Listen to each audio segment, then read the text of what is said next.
ว่ามันต้องดูค่าทีประมาณแบบแปด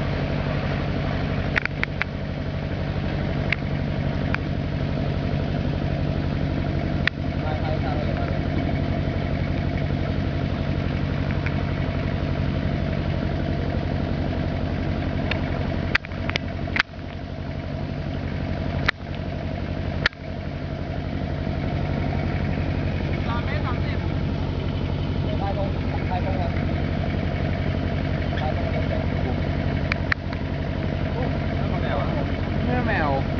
ไอ้เหี้ยละเหมือนมึงเท่ขอบใจกันเลยใครของกันผมมันลงคนเดียวด้วย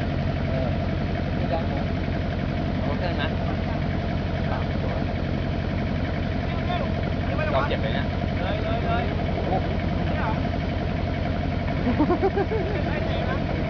โอ้ยเดี๋ยวมัน